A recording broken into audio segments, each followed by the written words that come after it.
Lecture. La soupe au clou numéro 3. Bien, c'est presque prêt, annonça le vagabond.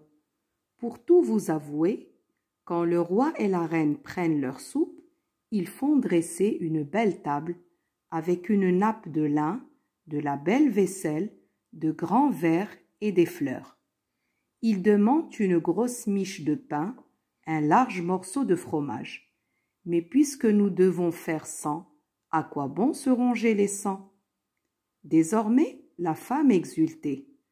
Ce pourrait être le roi, et moi je serais la reine, se dit-elle. Elle sortit sa plus belle nappe, sa plus belle vaisselle, ses plus beaux couverts. Elle dressa une somptueuse table et y posa un magnifique bouquet. Elle prit le reste de la farine et cuisit une miche de pain dans le four. Du garde-manger apparut un gros morceau de fromage. Le vagabond trempa sa cuillère dans la soupe et en retira le clou. Il l'essuya et le remit dans sa poche. Puis il annonça: « Le dîner est servi, madame. » Il versa la soupe dans les assiettes et, le croirez-vous, c'était la soupe la meilleure, la plus savoureuse qu'elle eût jamais goûtée. Le mets était simple, mais il y avait comme un ingrédient magique qui lui avait donné un goût particulier, vraiment savoureux. Après avoir terminé la soupe, le pain et le fromage, le vagabond raconta ses voyages autour du monde et à la fin de la soirée, c'est elle qui lui apprit quelques bonnes blagues.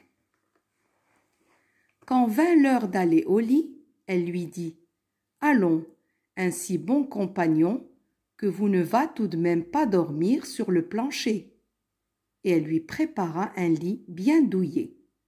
Le lendemain, elle le réveilla avec une bonne tasse de café.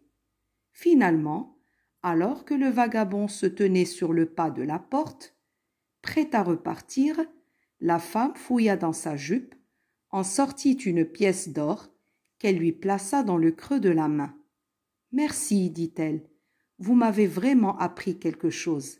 Maintenant, je sais faire la soupe au clou. » « Vous avez vu, c'est très simple, répliqua-t-il, pourvu que vous ayez quelque chose de bon à y ajouter. » Puis il s'enfonça dans le sentier. Il avait presque disparu quand il se retourna et lui fit un grand geste d'adieu. Elle lui rendit son signe et se dit: « Des gens comme lui, ils n'en poussent pas sur tous les arbres. » Puis elle sourit, comme la soupe au clou d'ailleurs. Épilogue. En fin de compte, il ne lui avait pas joué un bon tour, car il lui avait ouvert le cœur.